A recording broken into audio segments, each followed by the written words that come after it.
મારી પાસે એક ડ્રાઈવર આવ્યા. બહુ મજાની વાત છે, બહુ મસ્ત વાત છે. વચ્ચે યાદ આવી ગઈ. ઉંમરલાયક વ્યક્તિ, શિસ્તમાં એકદમ. દરવાજો ખોલી, બેસો સાહેબ. તો મહારાજ હું ઢોળાઈ ગયો તરત. મારો દરવાજો ખોલે, આવું આહા, ઘડીક તો એમ થઈ ગયું કે કંઈક છે આપણે એમ. મેં કીધું ભાઈ તમે આ નહીં કરો, હું બેસી જઈશ દરવાજે. ના ના, મારી ફરજમાં આવે. તમે તમારી ફરજ પૂરી કરી, પણ હવે ન કરતા, કારણ કે મને એર આવી જાય છે. એનું શું કરવું? જો આ કાળજી રાખવી જોઈએ. જેમ આપણા કપડાં બગડે નહીં ને, એનું આપણે કેમ ધ્યાન રાખીએ, એમ ડગલે ડગલે એ ધ્યાન રાખવાનું, મન ન બગડવું જોઈએ. પેલા તો ઘણા લોકોને એ વિશ્વાસ નથી આવડતો. ઘણા લોકોને એમ કે તમારામાં ઈગો છે, અભિમાન છે. મારામાં ઈગો દેખાય એટલે એના વગર તું ઊભો જ ન હોય. એટલે દરવાજો ખોલ્યો, એટલે હું આગળ મારી ગાડીમાં બેઠો. એટલે મને કે સાહેબ પાછળ બેસો. મેં તો મારી ગાડી મને પાછળ બેસવાનું કે.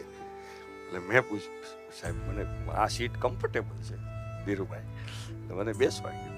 પછી હું એને સારથી કહેતો, વડીલે તમારા પપ્પા જેવડી ઉંમરના. સારથી સાહેબ રહેવા દો, તમે ડ્રાઈવર શબ્દ એના પાસે વપરાય એમ નહોતો.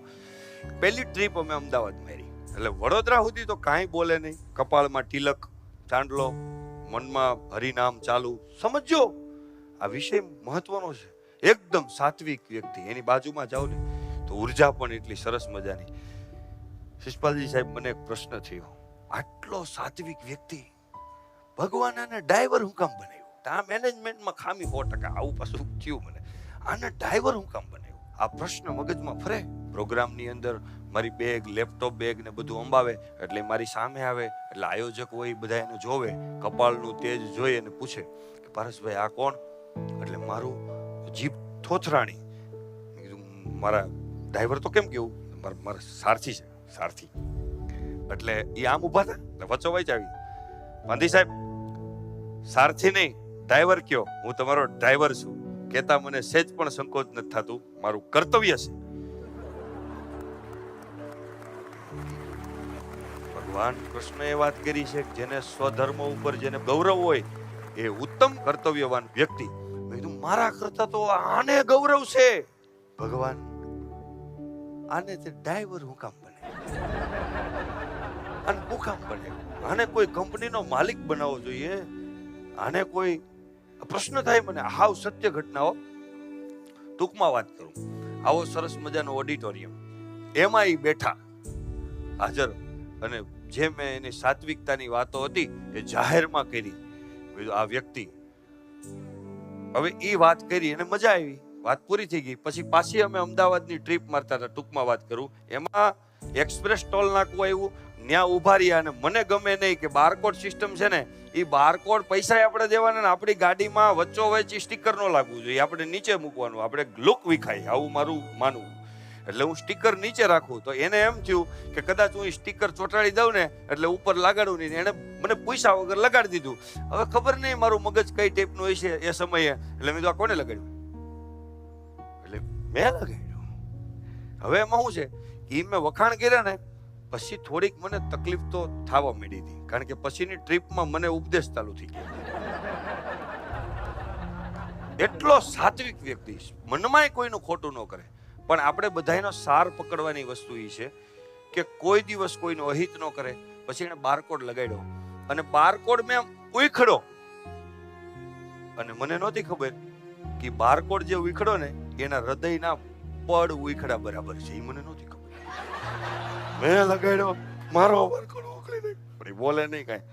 એટલે સુરત સુધી મૌન રહ્યા. પછી મને થોડીક લાઇટ થઈ ગઈ, લોચો થઈ ગયો છે. એટલે મેં કીધું કંઈક ખોટું લાગ્યું? ના ના, એમાં શું ખોટું લાગે? તમને ગમે, તમારી ગાડી છે, તમે રાખો. આપી દીધું પ્રમાણ, લાગી ગયું એમ. ઘણા લોકોને એમ કે ગધેડા જેવો છો. મને ગધેડો કહેશો? અત્યાર સુધી નહોતો, પણ આજે આર્ગ્યુમેન્ટ કરી એટલે ફાઇન, તું ગધેડો. તું માણસ હો, તને વિશ્વાસ હોવો જોઈએ. એટલે મને એને કહી દીધું. મેં કીધું કાંઈ વાંધો નહીં, મારે થોડુંક નમ્ર બનવું પડે તો બનીશ. બીજા દિવસે મેં ફોન કરાવ્યો ઓફિસ પરથી કે ભાઈ સારથીભાઈ બોલો. સારથી નામ જ એનું પાડી દીધું કે હા, તો નેક્સ્ટ અઠવાડિયામાં આ જગ્યાએ જવાનું છે. હા, એમાં એવું છે ને કે પારસભાઈને તમે કહેજો કે હવે છે ને મારા ભાઈને એ લોકો છે, અને મારા ફાધરને, મારા મમ્મી પપ્પાની સાથે મારે રહેવાનું છે, અને હું તો આ શોખથી કરતો હતો, એટલે હવે મેં ડ્રાઇવિંગનું ધીમે ધીમે મારે ઓછું કરી દેવું. મેં કીધું હકીકતે લાગી ગઈ. 6%. આવો 6 મહિના મેં પ્રયાસ કર્યો, 6 મહિના નમ્રતા પૂર્વક, પણ જવાબ મળે નહીં. છેલ્લે જવાબ એવો મળ્યો, એક દિવસનું ક્યાંય હોય ને તો મને જણાવજો. કઈ વાંધો નહીં, એક દિવસનું હોય તો જણાવીશ. 6 મહિનાના અભ્યાસના ઓબ્ઝર્વેશન પ્રમાણે હું તમને સાર કહું છું, સાંભળો. આપણે ગમે એટલા સાત્વિક હોય, કર્મનો સિદ્ધાંત ગમે એટલા સાત્વિક હોય, વસુદેવ કુટુંબકમ વિશ્વનો સૌથી મહાન ગ્રંથ આને શું કામ કહેવામાં આવે છે, એનો જવાબ આપો. ગમે એટલા સારા હોય, સાત્વિક હોય, કોઈનું ભલે અહિત ન કરતા હોય, અને આનું અહમ રાખવાની કોઈ જરૂર નથી, પણ આ વાત ઉપરથી મને ખબર પડી કે કોઈ લાયક વ્યક્તિને તમે સન્માન આપવામાં ભૂલ કરો તો એ કદાચ હાનિકારક સાબિત ન થાય, પણ હોજરી વગરના વ્યક્તિને તમે જો સન્માન આપવાની ભૂલ કરી તો એ ચોક્કસ હાનિકારક થાય. એ હાનિ પહોંચાડે. પછી મને જવાબ મળ્યો કે હે ભગવાન, બરાબર ત્યાંને ડ્રાઈવર બનાવ્યો. હું કામ બનાવ્યો કે મેં થોડુંક અમથું 1200 જણાની વચ્ચે સન્માન આપ્યું, ત્યાં જમીન ઉપરથી પગ ચડી ગયા. હવે ભગવાન પણ વિચારે છે કે તારા કર્મો પણ સારા છે, સાત્વિક છે, મારે તને ખોબલે ને ખોબલે દેવું છે, પણ સાલા હોજરી ફાટી જાય તો શું થાય? પચાવી હકવાની તારામાં તેવડ નથી, ક્યાં દેવું મારે, કઈ રીતે દેવું? તારા કર્મના હિસાબમાં છે, મારે દેવું છે, તો મારે શું કરવું પડે? તો કે ભાઈ તું જેટલી વસ્તુ કરે ને એનું તને માલિકી ભાવ લાગે. આ ગાડી તો મારી છે, એટલે જે ગાડી ચલાવે ને એ એની સમજીને ચલાવે, જેટલી પણ ચલાવે એટલે કે આ મારી છે, એટલે એ ભાવ ભગવાન એની અંદર નાખો. કારણ કે હોજરી નથી, ભગવાનને દેવું જ પડે એમ છે, એમાં હાલ એમ નથી તો શું કરે? કે વર્ષો સુધી કલાકારો મહેનત કરે છતાં પણ એના નામ ન થાય. તમે ગુજરાતની અંદર એક કેરેક્ટર સાંભળ્યું છે, બહુ સારો છોકરો છે, કમો. એને કેટલો વાયરલ કર્યો ભગવાને. પ્રસિદ્ધિ કેવી આપી? તો વિચાર આવે કે પ્રસિદ્ધિ આપી તો એ મંદ બુદ્ધિનો શું કામ બનાવ્યો? અરે હારો બનાવ્યો તો એ પ્રસિદ્ધિથી પાછા આટા મૂકી